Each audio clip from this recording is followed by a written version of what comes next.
Hey guys, this is Miriam at High Life Auto. I am out doing a video test drive on a 2014 Ford Edge. If you've never been on my video test drives before, the way it works is I drive the vehicle on video and I tell you what I see, hear, think, smell, and feel to give you the best indication of being in the driver's seat without actually being in the driver's seat.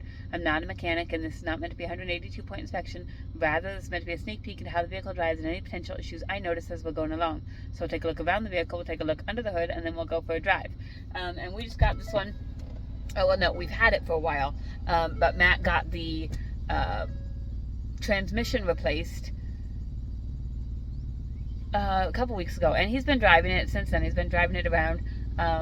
He really likes it. This is my first time in it, so we're gonna kind of find out what we've got. We pop this hood and see what it is we got here.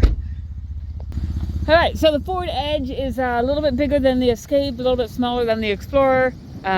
It's still just 5 seats.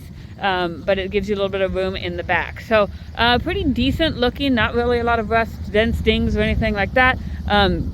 Just a heads up, it is dirty on the inside. I'm planning on pulling it into the shop once I'm done with this video and getting that cleaned out. So kind of disregard that and look past that. Tires are probably about 30% in the back, and then about the same in the front, about 30%. It does have this keypad here. I don't know if we have the code to that or not. That's something I've got to look up. But definitely ask about that if this is something you're coming in to look at, see if we have it. Like I said, the interior is dirty, but it looks like outside of the dirtiness, it's all there. Like, you've got a little bit of weather cracking that's typical. This car is almost 10 years old, but it doesn't look horrible. It looks like it's all there. This one is the all-wheel drive version. Oh, I think my doors are locked. I gotta unlock my doors. Unlock. Okay, so back here, instead of the seats, you have the extra room. And this does have the automatic seats. You can put down like that. And then you have to manually lift them up, but it just gives you a little bit extra room. Sweatshirt, that's my daughter's. That will be going inside, so that will be out too. But other than that, like, really no rust, no major body things. It's a pretty decent looking vehicle. You get a little bit of a crack right down there. You do have a crack in the windshield. I don't know if you can see that here. I'll try and show you when we get inside too. But the motor sounds like it's doing what it's supposed to be doing. Started right up this morning.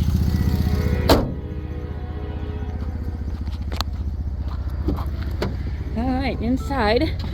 Okay, so there's two sides to this. So the car has 226,000 miles on it. The transmission we put in has 90.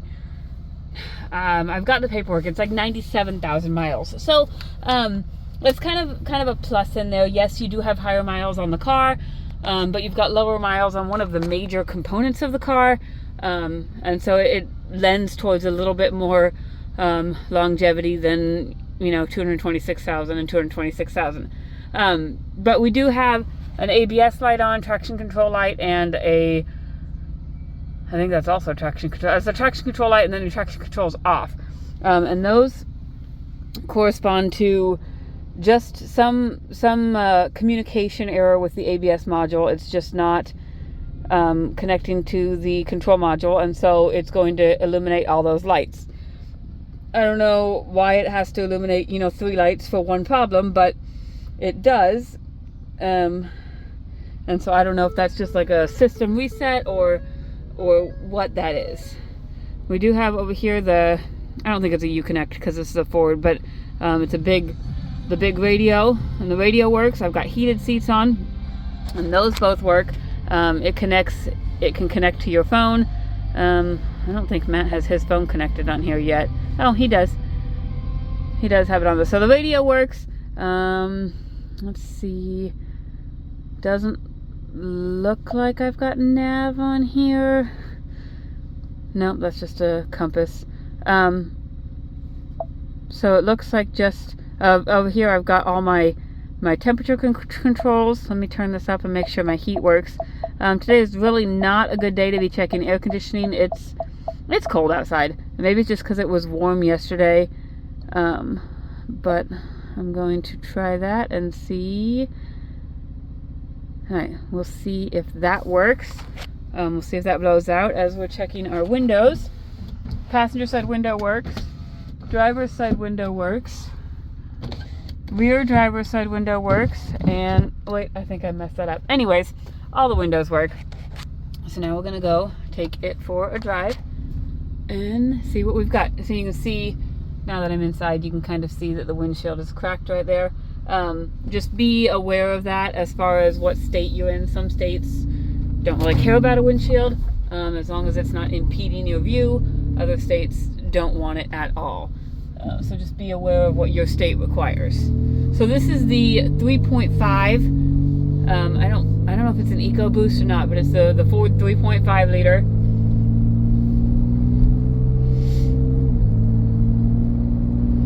And it's driving really nice. It's got good power.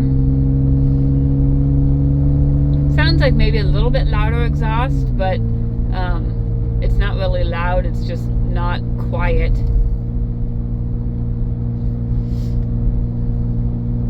But it has good acceleration going up this hill. The transmission is doing what it's supposed to be doing. It's shifting through the gears.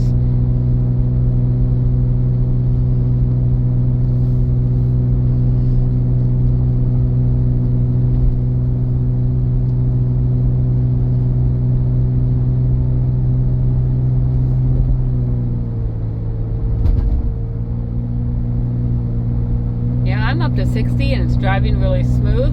Didn't have any trouble going up that hill at all. I'm going to figure out how to turn on my cruise. And it looks like I've got my cruise set over there at too fast. The cruise works. Let's try let's see. That's my turn signal, so we'll try my turn signals. There's my left turn signal. And there's my right turn signal. Those both work. Brakes are good and solid, no grinding or vibration. Windshield wipers work. Let's see if I can figure out how to do the fluid. Oh, I do have low washer fluid, so I'll have to double check that and make sure it works. But fill that up when I'm cleaning the car. Okay, turn those wipers off. Okay, horn works. Okay, so we've got turn signals, horn, wipers, cruise, heat. Let's see, heat is blowing out good and warm, so heat works. So I think really what you've got going on with this car is cracked windshield and a little bit of wear on the leather, but other than that, you've got your ABS lights on, but yeah, I don't know if that's a scanning of the system or what it will do. I don't really know what the fix is for that, but it doesn't seem to be affecting the drive at all. Suspension feels good. I don't hear any noises in the suspension. Like I said, brakes feel good. So it seems like a really solid vehicle. Only has room for 5, so it's not really a huge family vehicle, but it would get you around, and it's the all-wheel drive version, so you don't have to worry as much about nasty weather conditions. So that's that. If you guys have any questions, hit me up. My cell phone is 309-267-7200. Thanks, guys.